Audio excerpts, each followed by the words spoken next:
Corona didatangkan ke kita bukan tanpa sebab, karena Allah paham kita bisa mengantisipasinya, kita paham bisa menghadapinya. Cuman ayyukum ahsanu amala, siapa yang mampu menjadi pribadi yang lebih baik di hadapan Allah dengan ujian yang datang ini.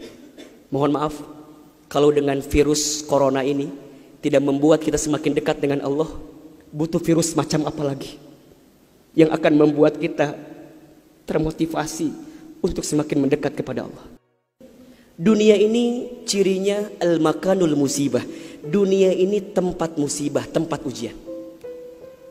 Allahu Akbar. 3 bulan kebelakang barangkali kita sedang diuji dengan sebuah wabah penyakit yang bahkan di beberapa negara sudah menjadi musuh yang sangat nyata. Di Indonesia di waktu yang dekat ini sudah menjadi peringatan dari pemerintah terkait dengan penyakit ini. Ini musibah. Dan memang dunia tempatnya. Terus Ustadz, haruskah kita takut? Enggak. Haruskah kita gelisah? Enggak. Haruskah kita panik? Biasa saja. Apa yang kita panikkan? Kematiankah? Bukankah setiap orang pasti akan mati? Bukankah setiap kita pasti akan menjemput yang namanya kematian? Orang beriman itu tidak takut mati. Orang beriman tidak cari mati. Orang beriman tidak gelisah dengan mati. Justru orang beriman membuat persiapan-persiapan terbaik untuk menghadapi kematian. Maka mohon maaf lahir batin, virus corona barangkali ini cara Allah untuk ngingetin manusia bahwa kita semua akan kembali kepada Allah Subhanahu wa taala. وَلَنَبْلُوَنَّكُمْ بِشَيْءٍ مِنَ الْخَوْفِ وَالْجُوعِ وَنَقْصٍ مِنَ الْأَمْوَالِ وَالْأَنْفُسِ وَالثَّمَرَاتِ وَبَشِّرِ الصَّابِرِينَ. Tugas kita hanya sabar menghadapinya. Bagaimana cara sabarnya? Tentu ikhtiar.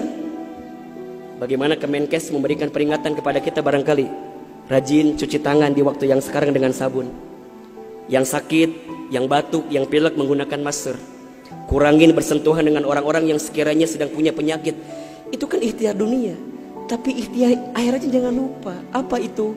Alladzina idza asobathum musibah qalu inna lillahi wa inna ilaihi rajiun. Apa maknanya? Kembalikan sama Allah. Kullu da'in dawaun. Setiap penyakit ada obatnya. Dan obat yang paling mujarab, obat yang paling tangguh, obat yang paling hebat, obat yang datang dari Allah Subhanahu wa taala. Zikir pagi dan petang. Bahkan barangkali mungkin hadirin sudah tahu doa khusus yang Nabi ajarkan berangkat dari hadis Abu Daud ketika kita mendapatkan virus penyakit yang berbahaya.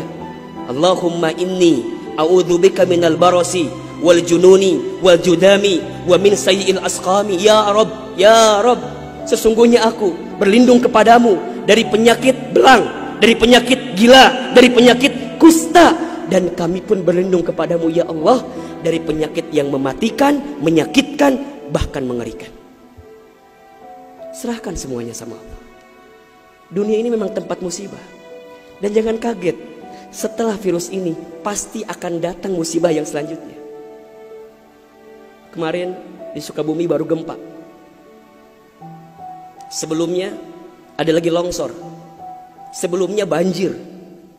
Memang tempatnya ujian, tempatnya musibah. Mohon maaf kalau kita hidup di dunia nggak mau dikasih musibah, jangan hidup di dunia. Memang itu cirinya. Maka lihat ciri yang keempat. Apa itu Ustaz? Dunia ini al-makanul ibadah. Dunia tempat ibadah. Orang akan semakin kuat menghadapi setiap musibah jika baik ibadahnya. Semakin hebat ibadahnya, semakin kuat hati untuk menghadapi setiap ujian itu. Semakin baik dia mendekat kepada Allah, maka semakin dekat jawaban jalan keluar dari setiap persoalan yang datang dalam kehidupan. Maka lihat surat Al-Mulk ayat 2. Alladzi khalaqal mauta wal hayata liyabluwakum ayyukum ahsanu amala wa huwal azizul ghafur. Dialah Allah yang menjadikan kematian dan kehidupan. Bahasa lainnya, dialah Allah yang menguji kita dengan sesuatu yang menyedihkan dan yang membahagiakan. Sebagai apa? Liyabluwakum, sebagai ujian untuk kamu sekalian. Apa yang Allah lihat? Mohon maaf, yang Allah lihat bukan ujiannya, tapi yang Allah lihat adalah ayyukum ahsanu amala. Siapa yang paling hebat menyikapi setiap ujian itu. Kalau di antara kita di sini Ada yang sedang ikutan tes seleksi, kemudian gak lolos. Jangan salahkan soalnya, karena yang salah bukan soal, pasti yang salah adalah jawabannya. Kalau sekarang ada di antara kita yang sedang dilanda musibah, ujian, mungkin di rumah tangganya, mungkin di keluarganya, mungkin di usahanya, mungkin di kerjaannya, mungkin di bisnisnya, jangan mengeluh. Karena Allah tidak mungkin memberikan beban kepada kita kecuali sesuai kemampuan kita. Corona didatangkan ke kita bukan tanpa sebab, karena Allah paham kita bisa mengantisipasinya. Kita paham bisa menghadapinya. Cuman ayyukum ahsanu amala.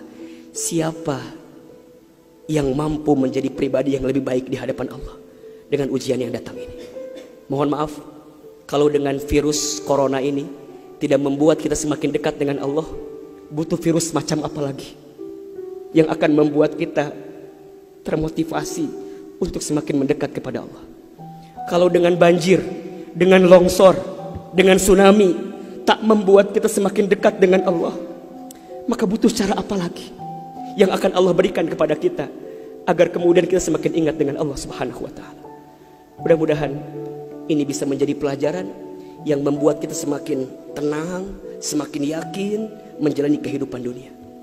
Dunia ini singkat, dunia ini permainan, dunia ini tempat musibah, dunia ini tempat ibadah.